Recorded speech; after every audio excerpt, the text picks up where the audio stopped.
Thank you for joining Wars of the Rosies as we continue with part 17, lesson 16 of the Illuminated Faith, Mystical Interpretation of the Gospel of St. John by R. Swinburne Clymer. Lesson 16. Only when we find the Christ within our own being can we know the Christ in another. St. John chapter 4. Verses 37 through 54. 37. And herein is that saying true, one soweth and another reapeth. 38. I sent you to reap that whereon ye bestowed no labor. Other men labored, and ye are entered into their labors.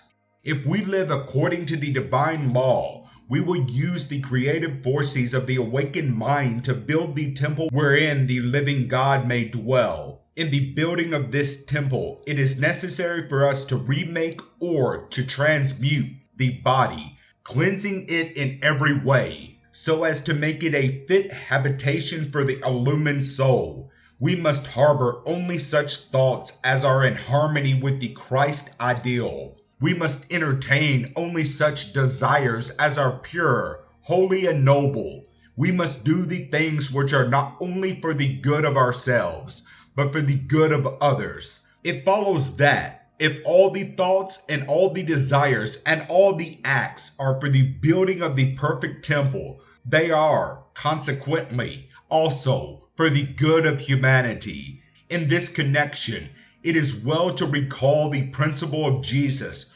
wherein he said, "He that looketh upon a woman with lust in his heart hath committed lust already." This indicates that the thought is considered in the same light as the deed itself. A principle of nature considers not one side only, but every side. Consequently, it has a positive and a happy application, and a thought of kindness and goodwill directed towards another is also like the act. Remembering this fact, we can see that when we hold in our hearts thoughts of good, of health, or of success towards another, we are helping that one just so much, and in this way, he will reap that which he has really not sown. This does not free him from the responsibility of all that he receives, but in this case, he makes returns for what he has received after reaping the benefits. In one sense, he reaps before he sows.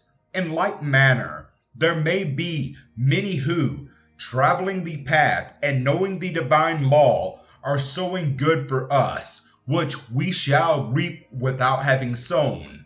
The converse is true. An evil thought or desire held in the heart concerning another may cause him to reap tares or unhappy conditions, which he has really not sown. But in this case, the evil will return to the one who sows or sends the unhappy thought with twofold strength, and he who has been made to suffer innocently will reap a twofold benefit in some other way. 39. And many of the Sanhedrin of that city believed on him for the saying of that woman, which testified, "He told me all that ever I did." The Samaritans knew what manner of a woman she had been, and knowing this and seeing the great change in her, the manifestations of the Christ, they had to believe in the one that could bring about such a change. 40. So when the Samaritans were common to him, they besought him that he would tarry with them, and he abode there 2 days. 41. And many more believed because of his own word. 42. And said unto the woman, Now we believe, not because of thy saying, for we have heard him ourselves, and know that this is indeed the Christ, the Savior of the world. Like children, men believe in the power of man only when they see a manifestation of that power. In the case of the Samaritans, they first saw the great change in the woman of Samaria. They listened to her confession of the power possessed by Jesus, and through seeing the manifestation of this power in her faith, they came to believe in it. when they came to know Jesus and listen to him, when they came to obey the divine law as he taught it, they came to know the Christ. For the Christ can be known only through the manifestation of the Christ within the soul. That which is told us we believe, we have faith in, but that which we experience we know to be true. Through faith we come to obey, through obedience we come to know. 43. Now after 2 days he departed thence, and went into Galilee. 44. For Jesus himself testified, that a prophet hath no honor in his own country. Men, no matter how great their knowledge, seldom have the confidence of those among whom they were born. No matter what their virtues may be, they are sure to have some weakness, or what may be considered a weakness, though it may not be such. And this weakness, or supposed weakness, is remembered while his virtues and his powers are overlooked. It is for this reason that a man is not without honor save in his own country and in his own household. 45. Then when he came into Galilee, the Galileans received him, having seen all things that he did at Jerusalem at the feast, for they also went into the feast. 46. So Jesus came into Cana of Galilee, where he made the waters into wine. And there was a certain nobleman, whose son was sick at Capernaum. 47. When he heard that Jesus was come out of Judea into Galilee, he went unto him, and besought him that he would come down and heal his son, for he was at the point of death. 48. Then Jesus said unto him, Except ye see signs and wonders, ye will not believe.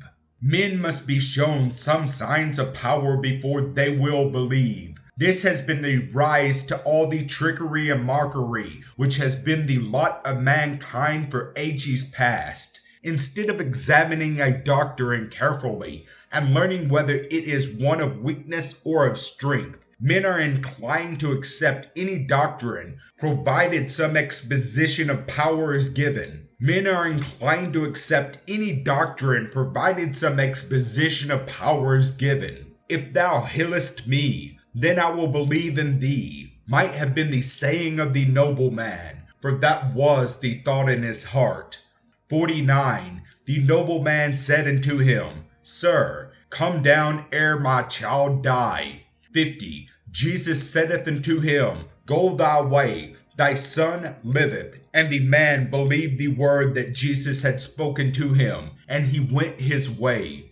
The spoken word of Jesus had the effect, in this case, of causing the nobleman to believe that his son would be healed, and the faith of the father, like the thought in the heart, had the effect of curing the child. The same law that determines that he who thinketh lust in his heart hath already committed lust, also governs the power to cure, when faith in a cure is held in the heart. This may be for the cure of some illness with which we ourselves may be suffering, or for the cure of one whom we love. Absolute faith held in the heart has the power to do all things, because it sets into motion laws and vibrations which encircles the object upon which the thoughts are centered. The thought of man, when held in the heart, is like the electrical wave from the powerful battery.